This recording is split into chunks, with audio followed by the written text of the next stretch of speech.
to the Bookathon presented in association with the Raisoni Foundation. In this session, we are going to explore the book Freeze Frame. Freeze Frame by Anupama Chopra is a collection of insightful conversation with iconic figures from the film industry, spanning actors, directors, writers, and producers, conducted between 2007 and 2011. These interviews offer a captivating snapshot of the joys and challenges of filmmaking, from the magic of creativity to the complexities of the industry. Featuring luminaries such as Shah Rukh Khan and Baz Luhrmann, Chopra's nuanced exploration sheds light on cinema's allure and its enduring impact. Anupama Chopra, an acclaimed author and film critic, brings her extensive expertise and passion for cinema to this enriching compilation. Our speaker of the session is Miss Anupama Chopra, who is a film critic, national award winning book author, and journalist. She is the chairperson of the Film Critics Guild and director of the Geo Mami Mumbai Film Festival. She has covered cinema since 1993 in special multiple mediums print, television, and digital. She has worked with India Today and TV 24/7, Star World, and is currently the founder and editor of the digital platform Film Companion, which offers a curated look at cinema and entertainment. She has also written about cinema for various international publications, including the New York Times, Variety, and Sight and Sound. Anupama has authored several books, including King of Bollywood, Shah Rukh Khan, and the seductive The World of Indian, which has featured on the editor's choice list of the New York Times Sunday Book Review and translated into German, Indonesian, and Polish. Anupama received an MA in journalism from Northwestern University. Our moderator of the session is Ms. Radhika Dhawan, an MBA. She has done MBA from Pune University. Radhika Dhawan is a senior journalist who has been covering politics of Maharashtra and India at large for more than 6 years. Radhika Dhawan, who is associated with Nation Next News Hub for New India as its deputy editor, has been deconstructing Indian polity for the nation's young audience and through her indulgent political reportage and interactive sessions with senior politicians around the country. Now, I would like to hand over our session to our moderator. Today we have some filmmakers and entertainers who feel that we should be making meaningful cinemas. They lay a lot of emphasis on meaningful cinema, and while there are also some who feel that if you want to pass on a message, then there are postcards for that. So what do you think is the role of cinema in the society today? It's a broad and extremely complicated question, right? And I don't think that there's one right answer. I don't think we can be prescriptive in what cinema needs to do. You can't make rules. You can't make rules. You can't make roles. You can't tell filmmakers that please only make meaningful cinema or please only make entertaining cinema. The truth is, as a movie lover, I want all kinds. I want cinema that is purely a cinematic high, that is purely for pleasure, that is a lot of fun. I want my popcorn event movies. I also want movies that make me think, that, just sort of make me kind of reconsider my own positions on things in the world, and I want movies that combine both. So genuinely, I want it all. I don't think that there should be any one way of of cinema functioning, and it can't, because each artist brings to it, each filmmaker brings to it his or her own view of the world. So I don't think there can be one type of cinema ever. Within the journalistic fraternity, there are diametrically opposite views on entertainment beat. There are some journalists who find it a very coveted beat. Then there are unfortunately some journalists who have a very condescending approach towards them. So much so that they don't even consider them real journalists. So, as a film critic yourself, as a celebrated film critic, how do you take this, and how are you treated in the society? As a journalist, in the early 90s, it wasn't, cinema was a kind of an afterthought, in the sense that the people on the political beat or the people on the business reporting beat, or even sports journalists, were seen as doing something far more serious than entertainment journalists. And there was also sort of attitude of like, review तो कोई भी लिख सकता है ना, क्या फर्क पड़ता है, पिक्चर देखनी है और कुछ 4 लाइनें लिख दो, right? But I think that has changed in the last, I would say, 15 to 20 years. Movies now have a sort of cultural legitimacy, and it's Hindi cinema. And I speak about Hindi cinema because that's where most of my life is sort of focused on. Is aspirational. It's it's a global brand name. It's so many things. So I'm not sure what kind of people look down on the movies anymore. But the truth is, who cares? You know what I mean? Like, I don't care if you think I'm frivolous. That's fine. Like, मेरे को क्या है यार?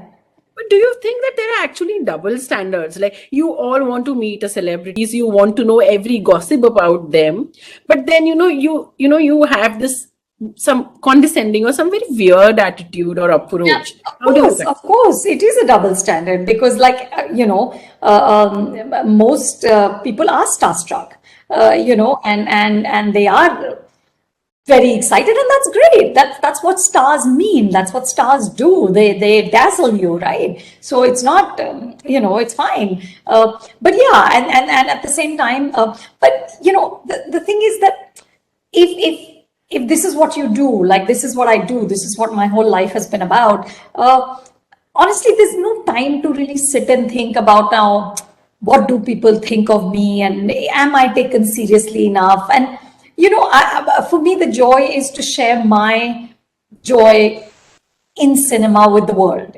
For me, that's exciting. Social media has amplified that, has helped me to take my voice into so many other places. YouTube has helped me to sort of reach corners of the world I could never imagine. So I think who cares? Like I said. Absolutely. Your husband, Mr. Vinod Chopra ji, he is a fabulous filmmaker. So, what are the difference of opinion or creative differences you have with him at times, or you don't have any? No, of course we do. Of course we do. We're very, very different, as audiences, right? So his formative years were spent at the Film and Television Institute in Pune, and he comes from a sort of education in really sort of classic Hindi cinema. The cinema of Bimal Roy or Guru Dutt, even earlier V. Shantaram, and I think those are all great filmmakers. But I'm sort of more excited by 70s cinema, by Sholay, by Diwar, by Amitabh Bachchan, so there is that gap. And then, of course, I'm completely besotted with sort of the grand oversized romances and all the pretty movies that YRF and Dharma used to make, and he has very little patience for any of that. So we are very, very different viewers. And he also, because he's a filmmaker, he comes to it, like if there's a frame and there's a light that's bothering him in that frame, that really bothers him. He's not able to get past that. That this scene was lit badly.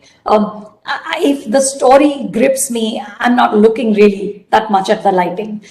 So we rarely see films together because I'll be loving it and he'll be just like, oh my God, actor ka mustache falls hai, ye itna artificial hai. How can you handle this?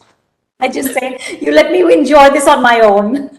But that way, I think you can just perfectly blend with each other while watching a film because he's completely discussing a technical part. You are looking at, maybe the story and the narration and the other part of the See, film. I kind of, वो कहते हैं ना बह जाना, so I get swept in the narrative.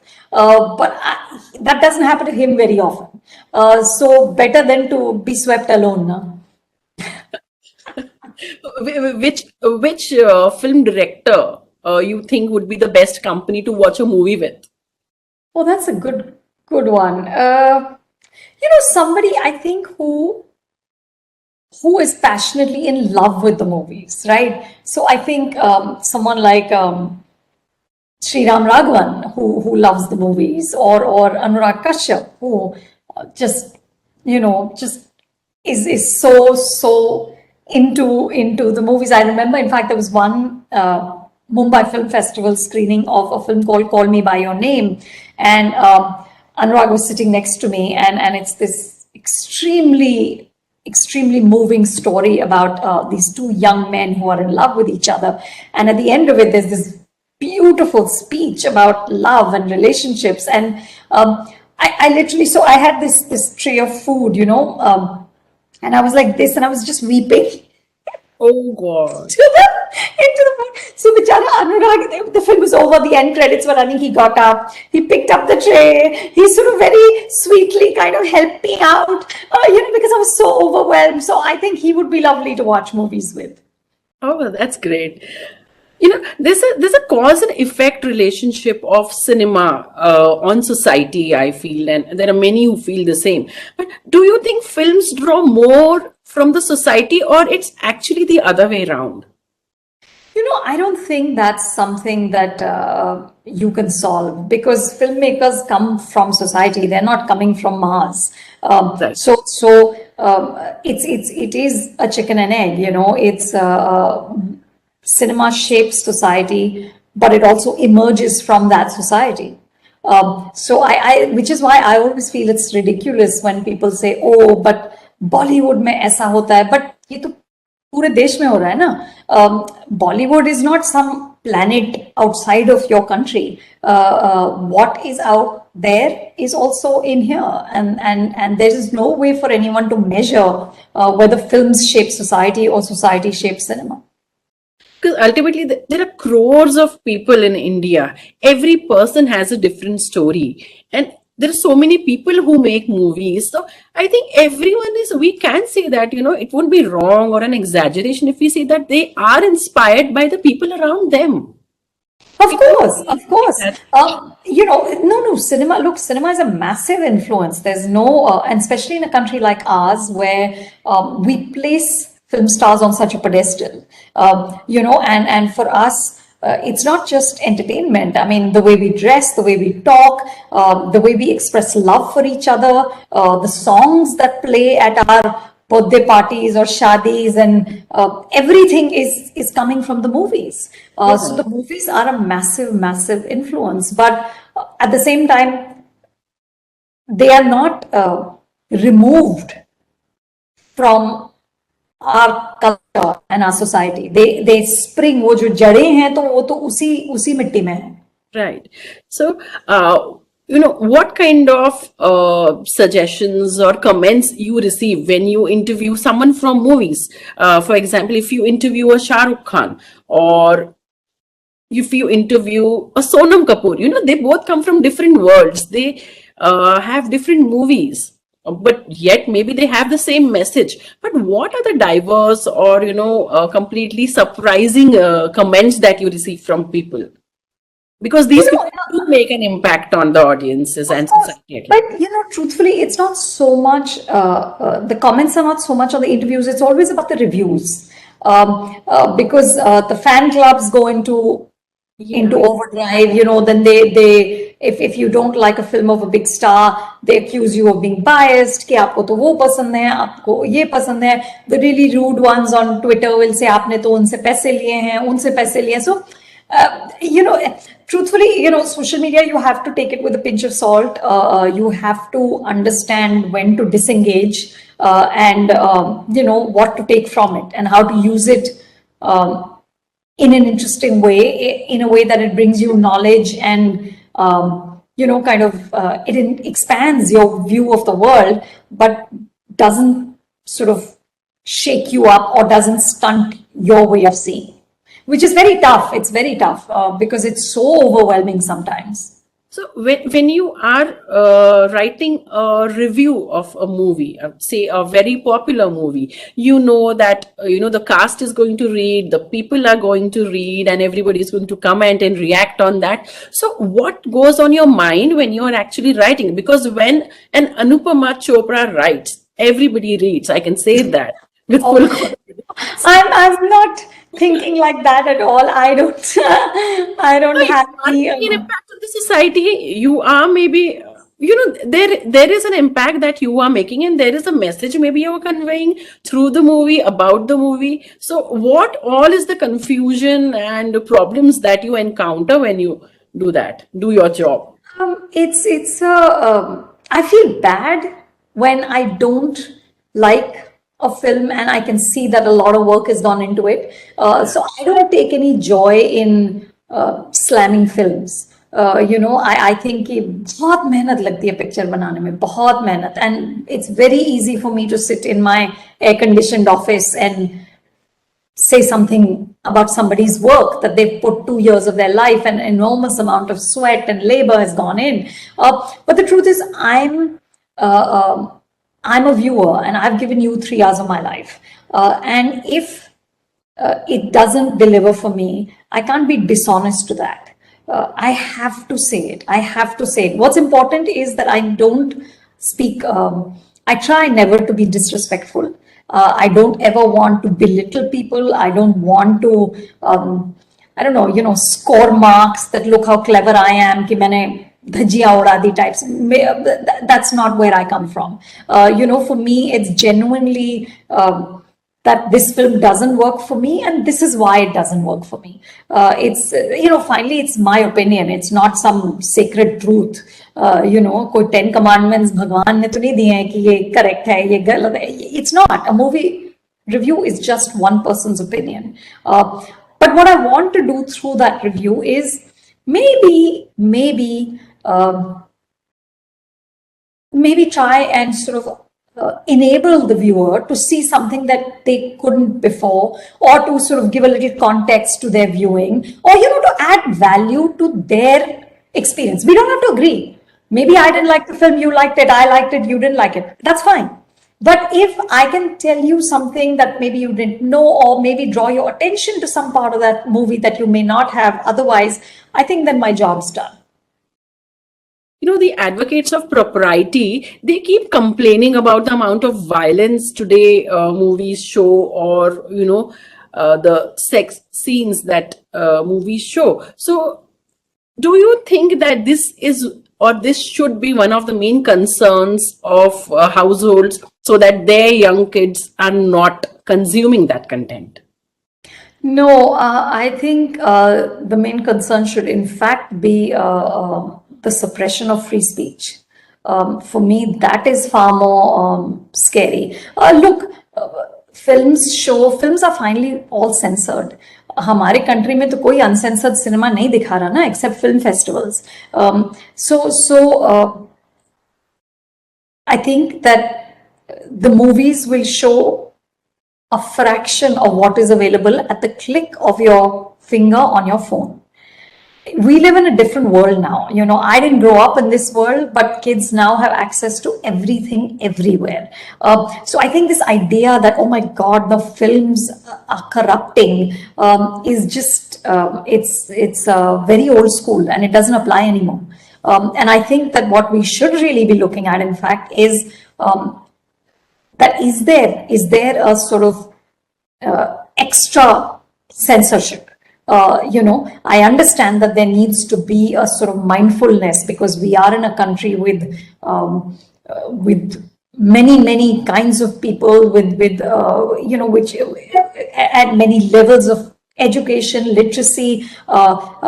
the same film can be seen in many different ways by these people. So I understand that there is a massive responsibility that comes with that. But for me, the scarier thing is if you don't allow artists to say what they want to say. But do you think that today the power of censorship is actually fading because of OTT platforms? No, no. I think we had a brief, glorious moment of freedom on OTT platforms, which I think is quite over now. I think there are many, many sort of loopholes in place saying that you can do this and you can't do this and you can talk about this but you can't show this. In this day and age of celluloid, OTT media and social media and television and films, which medium do you think is the most powerful and most impactful of all in the society? I would say OTT is new. OTT is only finally 4 or 5 years old. So I think it would still be cinema. And it would be cinema on the big screen. I think the theater experience affects people much, much more profoundly than seeing a film on your laptop or on your phone or on your television set. So I think it's definitely still movies. That might change, but right now it's still the movies. People say that the role and scope of a 70 cinema is gradually diminishing because of OTT platforms. How do you look at this? Well, look at the collections of Suryavanshi. That film did 150 crores with many, many states working at 50% capacity. So clearly not.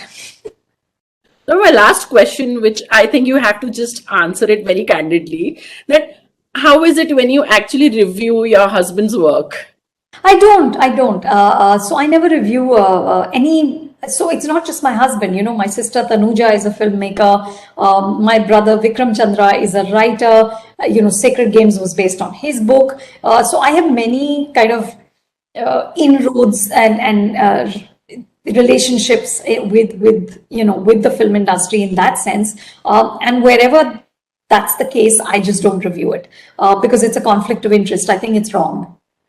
Okay. Thank you so much. And it was lovely interacting with you. Thank you. Thanks so much. Thank you for having me on your show and in your festival.